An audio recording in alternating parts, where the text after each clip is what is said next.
इधर अपना गुल्ली घर के बाहर बैठकर बुल्ली और शॉन का इंतजार कर रहा होता है। गुल्ली को लगता है टाइम कुछ ज्यादा हो गया है, मुझे स्टोर जाकर पता लगाना होगा। यही सोचकर गुल्ली उठकर खड़ा होता है और गाड़ी की तरफ आगे बढ़ता है। गुल्ली को अंदर ही अंदर ऐसा महसूस हो रहा है जैसे कि गुल्ली और शॉन किसी मुसीबत में फंसे हुए हैं। गुल्ली गाड़ी स्टार्ट करता है और उसे लेकर निकल जाता है।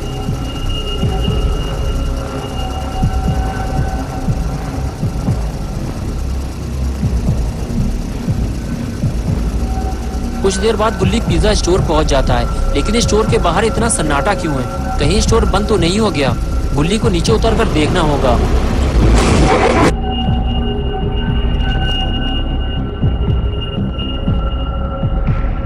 अरे स्टोर तो खुला हुआ है और बॉस अपने काम में बिजी हैं। गुल्ली को बॉस के पास जाकर बुल्ली का पता लगाना होगा। गुल्ली बॉस के पास जाकर पूछता है, सर मेरा भाई बुल्ली यहाँ डिलीवरी बॉय की जॉब करता है, लेकिन अब तक वो घर नहीं पहुँचा। उसे ढूंढने के लिए मैंने अपने दोस्त शॉन को यहाँ भेजा था, लेकिन वो भी वापस नहीं लौटा। बॉस ने कहा, देखो तुम्हारा भाई एक नंबर का कामचोर निकम्मा है। मैंने उसे कई घंटे पहले पुराने पुल के पास पिज्जा डिलीवर करने भेजा था और तब से वो वापस नहीं आया। तुम्हें अगर कहीं वो मिल जाए तो कह देना मैंने उसे नौकरी से निकाल दिया है।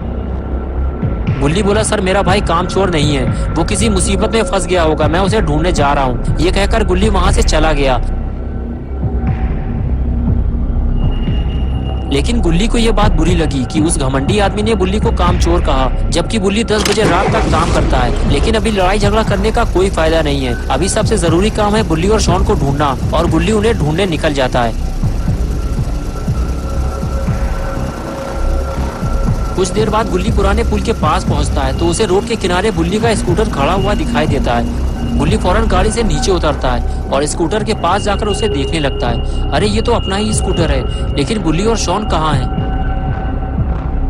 गुल्ली ये सोच ही रहा होता है, तभी उसे कुछ और दिखाई देता है और गुल्ली आगे जाकर उसे देखने लगता है।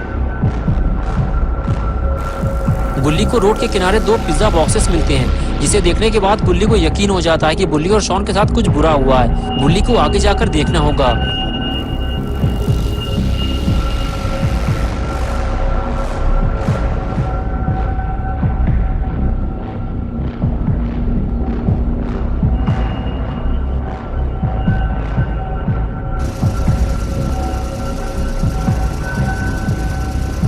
और इधर खूनी पीक बुल्ली और शॉन को ढूंढते ढूंढते थक चुका है। न जाने ये दोनों कहाँ जाकर छुप गए हैं। तभी अचानक से खूनी पीक का ध्यान घर की तरफ गया। कहीं ये दोनों घर के अंदर तो नहीं छुप गए? अगर ये दोनों घर के अंदर छुपे हैं तो अब ये जिंदा वापस नहीं निकल पाएंगे, क्योंकि खूनी पीक घर के अंदर जाकर इन दोनों की धुलाई करने वाला है।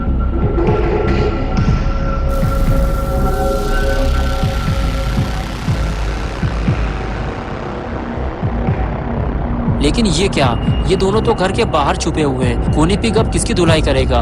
इधर अपना पॉटी बॉय शॉन बुल्ली को होश में लाने की कोशिश कर रहा है ताकि दोनों यहाँ से निकल सकें। अगर खूनी पिग घर से बाहर आ गया तो यहाँ से भागना मुश्किल हो जाएगा।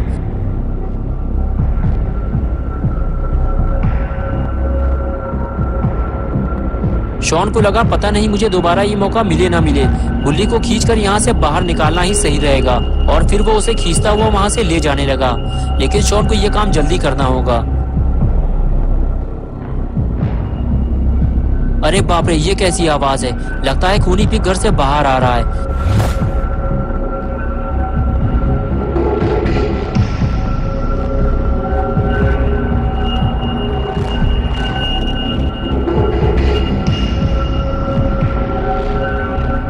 अरे ये क्या हुआ? खूनी पिग ने बुल्ली को देख लिया है। अब शॉन का क्या होगा?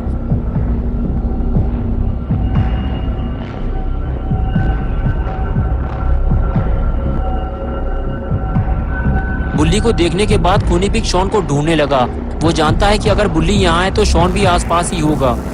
शॉन छुपने की कोशिश करता है लेकिन कोई फायदा नहीं। खूनी पिग ने उसे देख लिया है। शॉन की शामत आने ही वाली थी, लेकिन तभी बुल्ली को होश आ गया। बुल्ली ने खूनी पिग को देखते ही उस पर जोरदार वार किया और खूनी पिग दूर जाकर गिरा और शॉन की धुलाई होते होते बची। लेकिन खूनी पिग की धुलाई होना बाकी है, क्योंकि खूनी पिग ने बुल्ली को मारा था और अब बुल्ली अपना बदला खूनी पिग से निकालता है। बुल्ली पिग को मार ही रहा होता है, तभी वहाँ गुल्ली आ जाता है। बुल्ली और शॉन को देखते ही कहता है, तुम लोग यहाँ क्या कर रहे हो? मुझे लगा तुम लोग मुसीबत में होंगे। बुल्ली बोला, मुसीबत में ही तो फंसे हैं, हम लोग पिज्जा डिलीवरी करने जा रहे थे, तब से ये खूनी पिग हमारे पीछे लग गया। बुल्ली बोला,